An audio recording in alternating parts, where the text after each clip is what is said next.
तो आज मैं छोटी सी स्टोरी लाई हूँ, तो प्लीज़ आप ध्यान से सुनिएगा। एक बहुत ही घना जंगल था। उस जंगल में एक आम और एक पीपल का भी पेड़ था। एक बार मधुमक्खी का झुंड उस जंगल में रहने आया, लेकिन उन मधुमक्खी के झुंड को रहने के लिए एक घना पेड़ चाहिए था।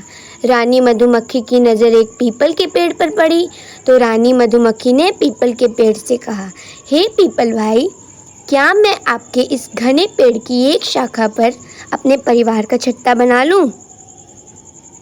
मधुमक्खी ने कहा पीपल के पेड़ से। तो पीपल तो अहंकार में रहते हैं। पीपल को कोई परेशान करे या पीपल को पसंद नहीं था। अहंकार के कारण पीपल ने रानी मधुमक्खी से गुस्से से कहा, हटो, यहाँ से जाकर कहीं और अपना छत्ता बना लो, मुझे परेशान मत करो। पीपल की बात सुनकर पास ही खड़े आम के पेड़ ने कहा, पीपल भाई, बना लेने दो ना छत्ता, ये तुम्हारी शाखाओं में सुरक्षित रहेगी। आम के पेड़ ने कहा। पीपल ने आम से कहा, तुम अपना काम करो, इतना ही चिंता है तो तुम ही अपनी शाखा पर छत्ता बनाने के लिए क्यों नहीं कह देते।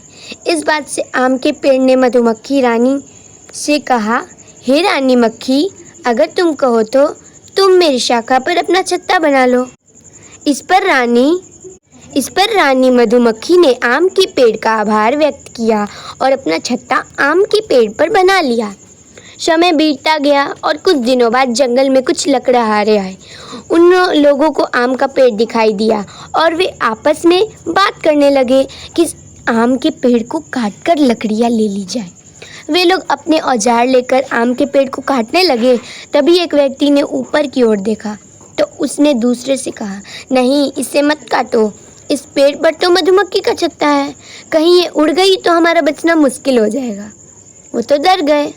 उसी समय एक आदमी ने कहा, क्यों ना ये पीपल का पेड़ काट लिया जाए, इसमें हमें ज़्यादा लकड़ियाँ भी मिल जाएगी और हमें कोई खतरा भी नहीं होगा। वे लोग मिलकर पीपल के पेड़ को काटने लगे।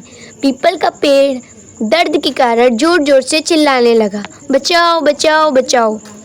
आम को वे लोग मिलकर पीपल का पेड़ काटने लगे। तो फिर पीपल के पेड़ पर आवाज आई, बचाओ बचाओ। पीपल चिल्लाने लगा। आम को पीपल के चिल्लाने की आवाज़ आई तो उसने देखा कि कुछ लोग मिलकर उसे काट रहे हैं। आम के पेड़ ने मधुमक्खी से कहा, हमें पीपल के प्राण बचाने चाहिए। आम के पेड़ ने मधुमक्खी से पीपल के पेड़ के प्राण बचाने की आग्रह किया तो मधुमक्खी ने उन लोगों पर हमला कर दिया और वे लोग अपनी जान बचाकर जंगल से भाग गए। पीपल के पेड़ ने मधुमक्खी को धन्यवाद दिया और अपने आचरण के लिए क्षमा मांगी। तब मधुमक्खियों ने कहा, धन्यवाद हमें नहीं, आम के पेड़ को दो जिन्होंने आपकी जान बचाई है, क्योंकि हमें तो इन्होंने कहा था कि अगर कोई बुरा करता है तो इसका मतलब यह नहीं है कि हम भी वैसा ही करें। अब पीपल को अपने किए पर पछतावा हो रहा था और उसका अहंकार भी टूट चुका था। पीपल के पेड़ को उसके अहंकार की सज़ा भी मिल चुकी थी। तो इस कहानी से हमें यह शिक्षा मिलती है, हमें कभी अहंकार नहीं करना चाहिए, जितना हो सके लोगों के काम आना चाहिए। ओम शांति। तो आपको मेरी वीडियो पसंद आई होगी तो लाइक एंड सब्सक्राइब ज़रूर करें।